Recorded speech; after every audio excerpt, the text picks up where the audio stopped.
Welcome back, everybody.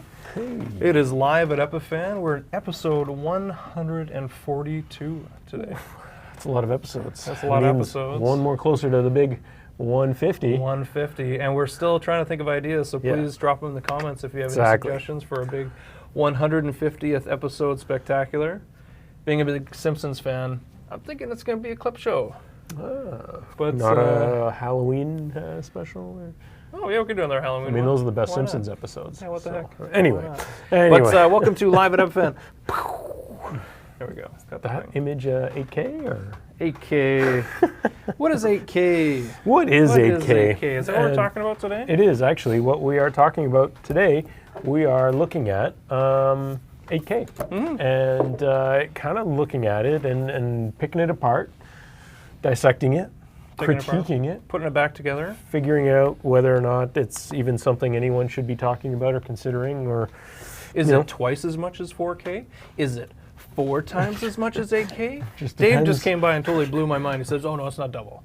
It's 4 times." Yeah, you just got to do the math correctly. And he did the square thing. Yeah, exactly. It's twice in both directions. Anyway, out of here. But my name's Cameron. And of course, George. This is George, and we're broadcasting live from our studio here in Ottawa, Canada. Yeah. And we come to you every week at 3 p.m., and it's always live, never pre-recorded. Well. Ever. Anyway. Today is definitely live. Yeah, today's as you saw, who might have been watching earlier, Cameron almost tripped over his stool trying to get back to his seat. And by how disastrous my hair is today. I have 10 seconds. Makeup! We do need a makeup guy or girl. Guy or girl. Or they. Yes. Word of the year. Anyway. Let's dive into 8K. Yeah, exactly. There's no news today, although I did see some news out of China, but I'm going to leave China alone for a little bit. So again, today we're talking about beyond 4K and how 8K cameras could revolutionize video production. And I see a lot of people in chat already. Tim saying hi, Phil saying hi, Linda saying hi, Duate saying hi, Kim saying hi, Danny Grizzle, and Mike all saying hi. So hello to everyone. Hey, everyone. And Danny already stole my joke about Mac Pro cheese graters. Way ahead of me. All right, anyway. I need to sit closer to you, or you need to sit... I don't know what's going on. I thought I already adjusted it. We're fine. We did, but then we shift around so much. Okay, so what is 8K? Well, we already said that. It's 4 times 4K. It's 4 times 4K. So, Mike, jump us into the thing. So, kind of to illustrate that, you can see, even though the number is double in each direction, that makes it 4. It is still 4 times the size. So we got this nice little graphic. 8K, of course, is in the middle, and then we see that there's 4K screens within that, and then within that, that inception of screens, is the HDs, the HDs. 1080p, the full HD. Exactly, the old hotness, but we're over HD now. It's 4K or nothing. Yeah, exactly. So the big question is, and Linda just pointed out, so 8K is a marketing ploy? Actually, kind of. That's kind of the purpose of today's show, is we're going to throw the information down. You can decide for yourselves on whether or not it is, and maybe yes, maybe no. It is, yeah. Maybe yes, maybe no. It is. But, we talk about 8K, we talk about 4K. There isn't even really that much 4K content right now. No. And it's really hard to even ingest the 4K content. So without our Huawei 5G, we're going to be having a hard time even bringing this content in. Yeah, and we've covered it on the show before where, 4K, if you're talking from a live streaming perspective or even recorded media perspective, you're dealing with massive amounts of data. And 8K is 4 times that. It's massive. Right now, people even talk about how, you need new codecs to realistically work in 4K properly. Well, again, 8K, I would say, yeah, definitely. 4K. H.266. 4K, you can get away with, current H.264, but 8K, there's just no way. No way. Crazy. And of course, there's not even a lot of products on the market. So recently at CES 2019, we did see some of these 8K monitors coming out, and they're actually getting to the point where they are a little bit more affordable. To who? A little bit more affordable. We looked at those reviews the other day, so we know who's buying these ones. But the one that we have up on the screen here, this one is from Samsung. It's a 98-inch 8K QLED TV for $5,000. Yeah. Now I love this photo that Samsung has, this composite photo, because it would really be the room. Yeah, yeah. Right? And Like it's your TV room. well, exactly. And for me, I look at this, and if you're talking about it from a consumer perspective, consuming 8K, like, you know, I'm not buying a $5,000 TV. It's just not. I'm not buying a $5,000 anything. Exactly. Right? Unless it's like a furnace or yeah. I mean, $5,000 is what you panel, spend on a used car, not Yeah, what you spend exactly. on a TV. Exactly. So it's going to depreciate in value very quickly. So on the one side, is it marketing ploy? Well, yeah, because most people aren't buying this, and this is the new. So previous to this, So now, previously there was 8K in the market, going way back to Grandpa's day. 2015. Now, Sharp did have a 8K television. It was on the market. Now, it was really only for professional use, aka 130 grand. Yeah, exactly, for $133,000. Now, professional use means that you're not going to be able to put anything on it. Yeah. As a consumer, your VHS player, no. No. Your Blu-ray player, no. But And there what were you was some playing in 8K in applications. 2015? Nothing. There was no content. You know, I actually was looking up that just ahead of the show and trying to figure out like what was actually being put onto it, and there was nothing. There's nothing. It was basically just so that the Japanese market could test 8K for themselves to see how they could get into exactly. it. And you mentioned yesterday that they actually wanted to do the Olympics in 8K. Yeah, and they may still do that, but Okay. I mean, again, who's going to watch it in 8K? I mean, apparently there is some Japanese broadcast now that is in 8K, but I mean, it was advertised when HD was first coming out. You know, everyone was going to be in HD, but only the Discovery Channel was doing full HD for years before anybody else started to, and that still very often is the case. And so, you know, Well, 8K it is works going to well be for similar. Discovery Channel, right? Because you got the animals and it's Yeah, beautiful you want to watch shots, Animal very Planet or scenic. something. You You know, don't I want to get watch it. the news in 4K. No, Right? no, Because you see the unless it's- studio and all the wrinkles. Yeah, no, and you don't it's want like, that. it's not Or good. the caked on makeup. Now, we talked about 8K content. There's not a whole lot of it currently, right? Because it's brand new, this is bleeding edge stuff. Bleeding Even edge 4K there isn't really a lot of content for it. No. Now, there's even an argument that can you tell the difference? Can you see the difference And Danny between 8K pointed and that. 4K? And Danny pointed that out in chat. You know, he was saying 4K exceeds the biology of the human eye. The only reason for 8K is for image stabilization or reframing, and we'll get more to that later. Absolutely, Danny. And you're ahead of the curve. I as would usual partly on the agree show and here. disagree because this chart, which was done as a study, both agrees and disagrees with you, Danny, in the sense that you can tell the difference Yeah, but if it's this far not away. in a practical way. So you can see on the chart here that we've got up, so we'll just jump right to the highest value.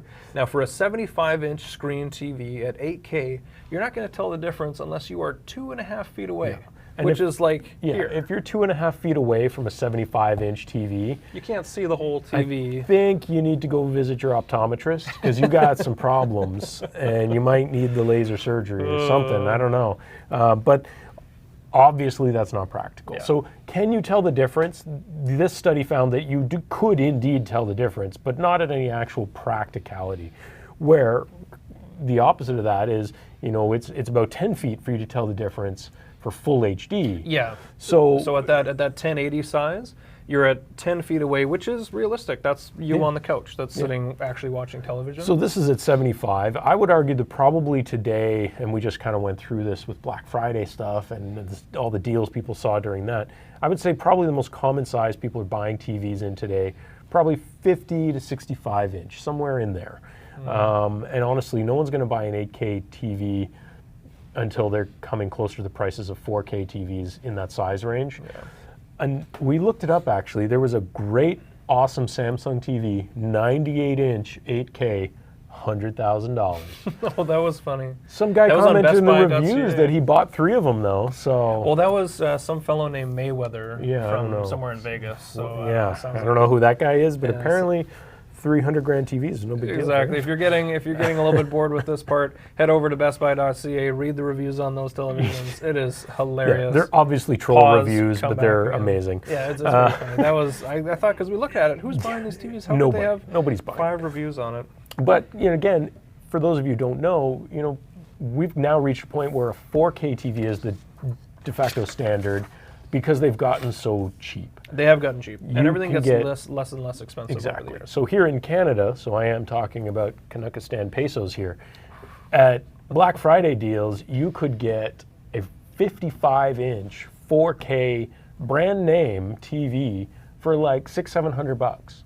Like that is dirt cheap. So until 8K starts getting down under $3,000, $2,000, $1,500 bucks for that 55 to 65 inch range, no one's going to buy them because it's just too cheap to buy something else. Well, you have to get the old inventory out, all the 4K inventory. Yeah. And again, you need to have the content for it, because if there's no content, there's no one going to be buying those TVs, right? Danny was saying $100K for, well, it's a lot of money for an image scaler.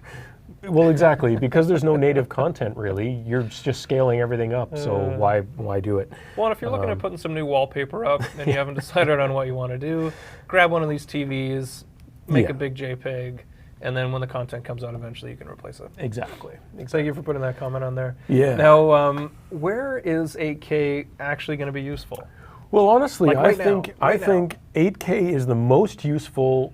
Maybe not right now, because processing it is extremely difficult, but I think in the very near future, not at the bleeding edge, but at the realistic edge, it's close. It's close. Its usefulness is the same as what 4K is really useful for right now, today. Right now. And that is for cropping or region of interest. ROIs. Return on investment. Another great double acronym, your return on investment for your region of interest on your 8K system. So in this graphic, you know, Wimbledon or whatever it is. Yeah, this is a larger 8K frame.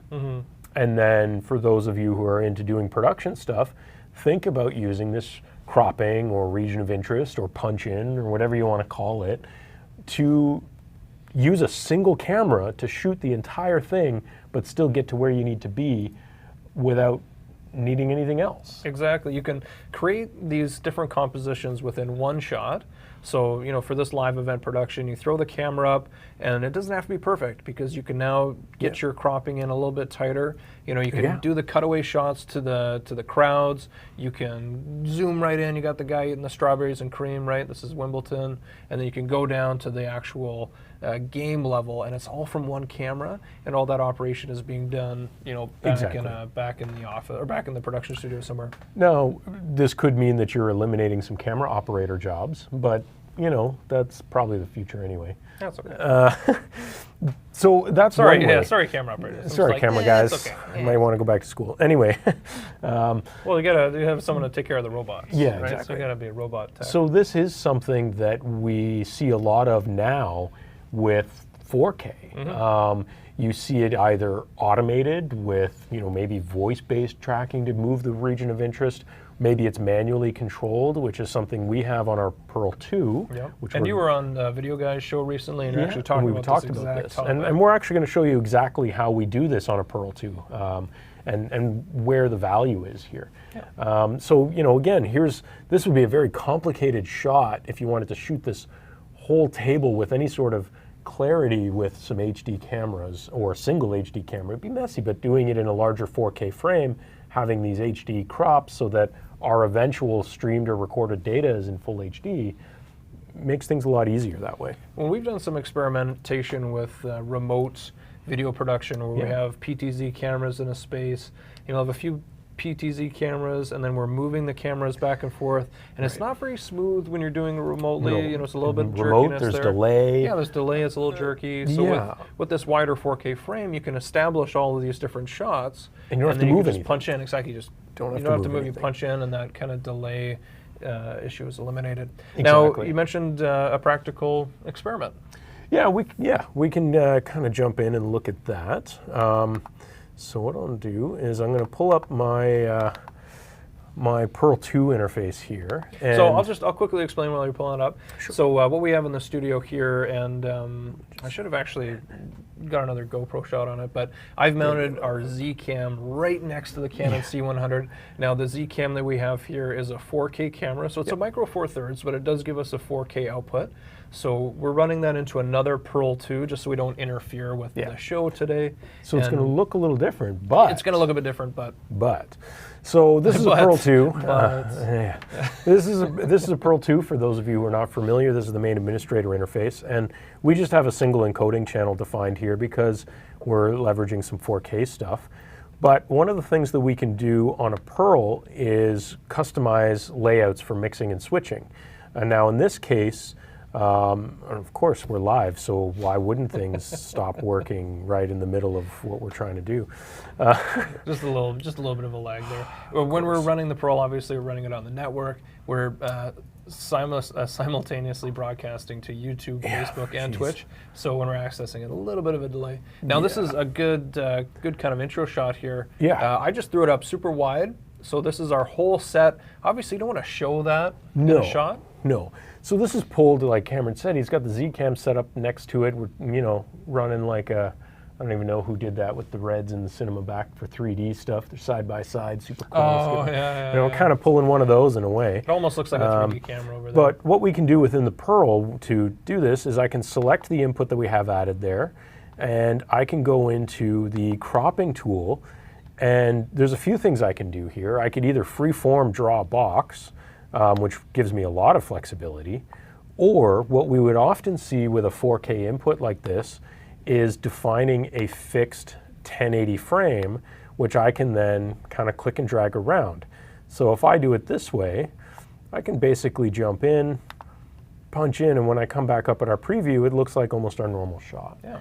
So it's a similar idea to, that tennis court shot, where if I want this part of the court or that part of the court, I could actually define in a Pearl, I could define multiple of these layouts using the exact same camera, cropped multiple times, and essentially live switch between these different crop versions to get those regions of interest and to focus in and punch in on what it is that I might need. Well, you can do all this, especially like with the Pro system, you can do it all on the fly. Exactly. So why don't you just quickly so I'm duplicate that one, make a couple of different angles. I'm going to save this one, I'm going to duplicate it, and then I'm going to change my crop on it.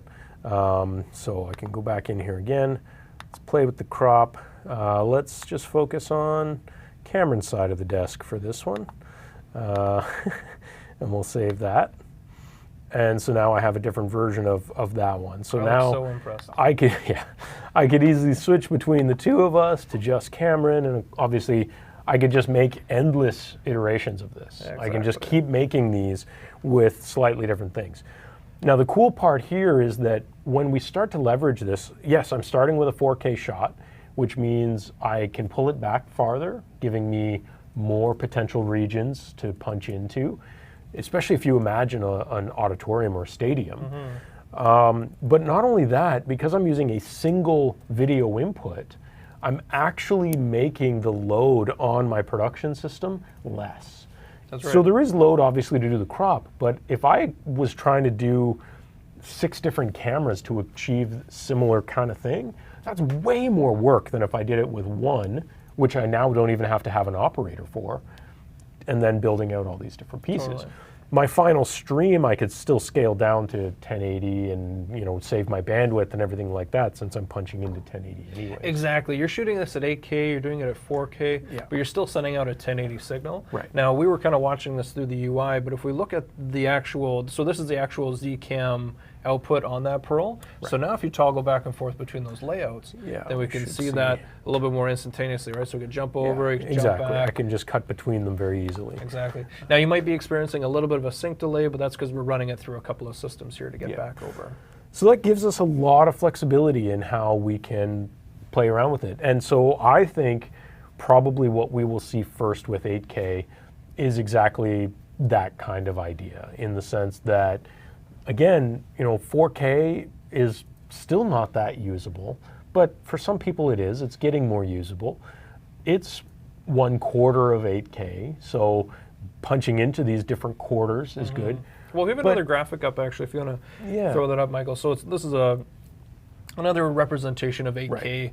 You can see the 4K in that frame, so that could be your smaller frame, all the way down to 480. Exactly, but if you imagine here, even if we started with 8K, but our final production was 1080, which is still what most people can use and consume, then I can really get tight. Like this example where you might have some sort of a panel call it a political debate, maybe leading towards a minority government re-election, in Who knows? 1.5 years. But you might shoot a single camera 8K and then use 1080 punch-ins on each individual, or maybe you want to do 4K for every 2 people or whatever. There's lots of possibilities. You get all those layouts, right? So you've got the 8K, the 4K for the 2, punch in. Now this is a really good example because the podium, they're not going to be moving around too much, right? So you won't really have to have too much tracking there. Exactly. But they will be in that static position. So currently the way our system works is it's manually setting this, but there are some systems in the works that are starting to kind of come out and be seen now where you can actually kind of automate some of this. You're combining image recognition, AI, if you want to call it that to some degree, and even simple movement recognition too, right, and this ROI region of interest stuff. So this was a system you found. Yeah, this is a system I found from Panasonic. Now, like George was talking about, the regions of interest will actually change. So I'm going to play this clip here. Now you can see in the clip, they have 4 different ROIs in this 8K frame. So green, yellow, red, and blue. And those different frames are moving around kind of based on what has been set up as the parameters within that frame itself. So we see that blue frame moving over with the host as she's walking back and forth. This is going to loop. It's a really short clip. Yeah, it's a really short clip. Don't mind the jump. Something else that I was seeing when it came to 8K cropping, 4K cropping, is that there is already a lot of security applications for this. Absolutely. Right? So you have a 8K shot maybe at a border crossing, and that 8K shot gives you the wide, and then they have those lanes defined so you can punch in and actually see the license plate. Exactly. At the point where you can actually do that Horatio, like enhance, and you keep going and going. Yeah, because the thing is, to a point, there is always a point where you are going too far, but punching in or cropping in to a point is not going to necessarily hurt your image quality when you're starting at something so big and so detailed. Now, there's certain applications like, this one here, we see that there's a music performance. It's a one camera. They have these different ROIs. Now, having a different angle entirely is never going to be replaced. No. So having a different side profile, if you're on the same line, it's always going to be the same axis. And Danny makes a good point similar to that, saying, the guys who shoot Major League Baseball are amazing. I don't know any joystick juggies in a control room that can digitally track a ball. Absolutely right, and that's exactly one of the reasons where camera operators will always be valuable, because they're going to be faster and smoother than a remotely controlled PTZ camera. And these guys are intuitive, right? They know the game. They know they know their ball. But they're using rigs that are weighted properly to do this, so that you're not overcompensating and shaking it. Yeah. But we're really not that far away from seeing mainstream cameras affordably that you could have maybe in a small PTZ package in the back of a room. Yeah. But if you don't want some of that, you can use this cropping stuff. And maybe that PTZ camera is also on a slider of sorts, so you can actually get a different angle on it. Now in this photo we have some more kind of detail about what they have set up. I imagine that is a supercomputer being used as a monitor stand in the shot. Of course, yeah. But it's got to be a huge processor just to even ingest that 8K signal, and then also do whatever additional AI and movement is going around. Yeah, and that's where your $75,000 Mac cheese grater comes into play. You're probably talking about extremely powerful machines. I wouldn't recommend overspending on them, but well, you got to get the boost too. You got to get that $30,000 worth of RAM. But I'm not putting wheels on it though. That's no, for sure. $500 for the wheels. Yeah, no. I don't want that rolling around. But those, that's the kind of power you're talking. You're talking about things with extra hardware, like that accelerator card that Apple's offering in the Mac Pro for decoding ProRes and ProRes RAW stuff. Yeah. That's the kind of stuff you need to make sure you're processing this at a maximum level. So definitely, you're looking at some pretty intense hardware to just process and utilize 8K, even if you're not actually producing 8K content. Just to kind of leverage it today is a little bit out there. Well, and even, kind of look back at some of the old productions for television, for example. Seinfeld was shot 35mm film. Right. And they kind of based all the shots off of this 4:3 ratio because that's what they are going to be knocking it down to eventually. Yeah. But now we can go back, re-encode that 35mm film.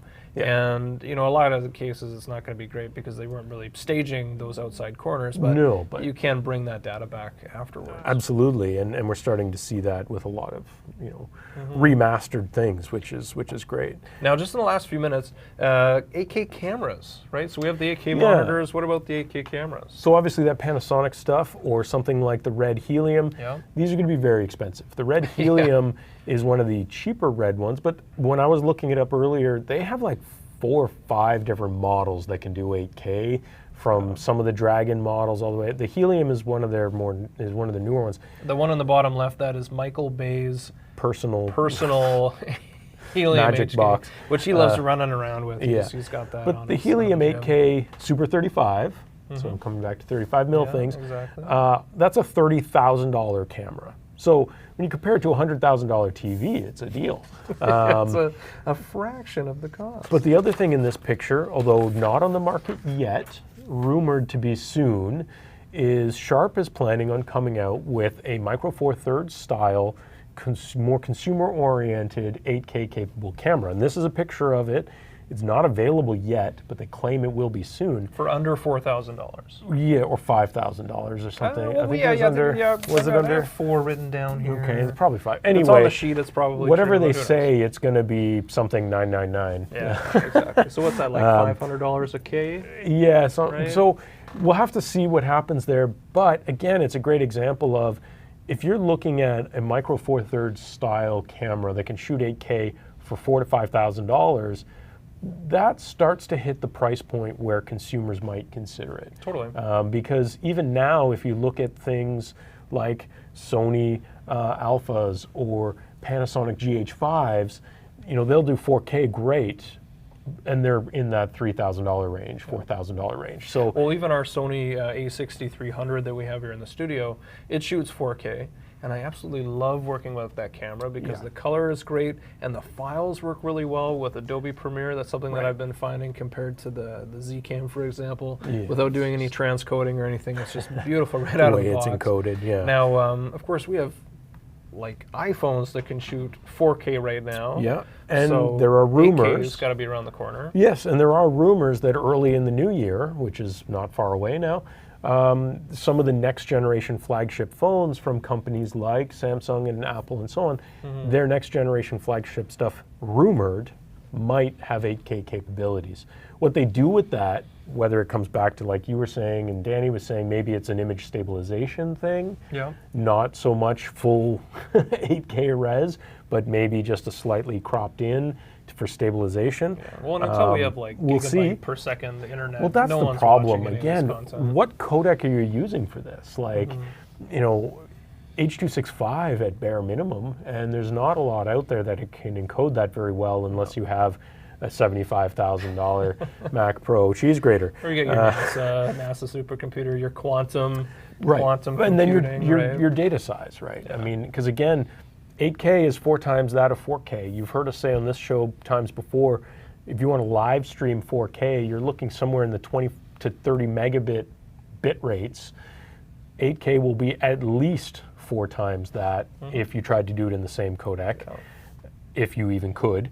And that's just not realistic for most people's use. And not if you want to actually be able to touch the camera with your hands. Exactly, and it leads to it's going to be on fire. What Danny's also commenting, 8K is great for consumers with an $800 a month iCloud storage budget.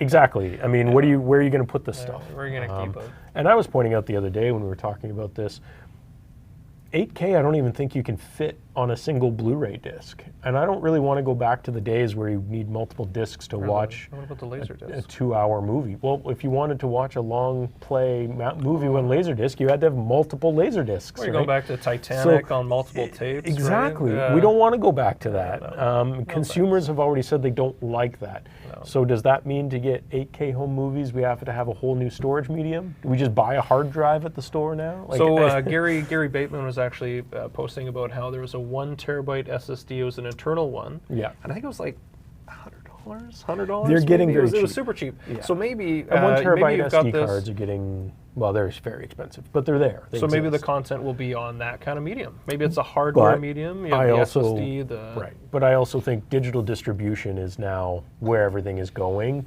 You know, Netflix is ramping up 4K very rapidly. Yep. They're shooting everything natively in 4K now. But it's a requirement now for the exactly. Netflix productions. If you live in a part of the world where high bandwidth internet connections or capped downloads is a thing, that doesn't help you at all. Maybe this will get us back into the theaters. Right? Maybe. Like, people didn't have projectors at home in general, True. right? Yeah. So the theaters, you go to the theater, you connect. Maybe you can't ingest this content at home, so you go to the theater. Right? You want to watch that latest Will Smith movie with the 3D and the Alpha Man? I don't know. You were trying to bring that up the other day. Yeah, I but, brought it up. I probably should have. well, that was a funny thing. They wanted all the theaters to upgrade to match this, and everyone said no. No. Because no one wants to spend that kind of It was money. like one theater that was compatible. in no the one United would be States. able to tell the difference. Exactly. And shockingly, ticket sales have been low. I didn't even know it was a thing. Didn't know it existed because it sounded terrible. All right. Well, let us know what you think. Yeah. Join us on our forum. Of course, you can add some comments if you're watching this video as a VOD. Yeah. Let us know. What's your experience with 8K? Are you using 8K right now? Did you see it maybe at NAB earlier this year? Are you looking forward to seeing some new stuff at NAB? I'm definitely going to be checking that out. Yeah. I mean, speaking of that, you know, we're entering 2020 in a couple of weeks here, and you know, that's when we reset the show calendar. So, you know, the first thing coming up, we're going to be, you know, for some people might be interested, we will, of course, have some of our guys at Kaltura Connect in New Orleans in January. Yeah, that's going to be a good time. And then in early February, a number of us will be at ISE, Integrated Systems Europe, in Amsterdam in February. At the RAI, yeah. So if anyone from that region is watching us right now, we'll see you there. Cool. And then after that, then we just start rolling. NAB in April, Infocom in June, and we just start rolling. It's conference season, baby. Anyway. We got beach season, we got conference Any season. of those shows are near you and you want to come say hi to maybe us, maybe other Epiphan staff, please do. And we'd love to chat with you about the future of technology and what you see at these shows. Totally. Until then, make sure you like, subscribe. Follow us on all the socials. We have an Instagram account. Check us out there. Give us a like. Justify that part of my initiative that I'm trying to get through. If you have any, if you have any comments, please make sure to share them. If you have any negative comments, keep please share those for sure, because we're doing a show on that. Are we? So even if it's just for fun or whatever. All right. Looking at you, Danny, you can give us some gold, I'm sure. But like George said, thank you very much for watching. Next week we're actually going to be talking about HDMI over Cat5. So I was distracting Dave. He's our marketing manager, and I was in front of his office with a tape measure, and then I was marking. A giant box of wire. And a giant box of wire. I was marking because I didn't know how else to measure 100 feet of Cat5, so I put the tape on the ground. I was spooling it out. But we're going to play with that. We're going to test it until it breaks, and I think that'll be a fun episode next week. Yeah, exactly. So stay tuned next week, Thursday at 3 o'clock Eastern. We're always here for Live at Epiphan. I'm George. You're George. I'm George. That's right. And I'm Cameron. Yeah. Thank you very much. Yeah, you're like, anyway, we'll see you next week. Thanks so much. Thanks for watching.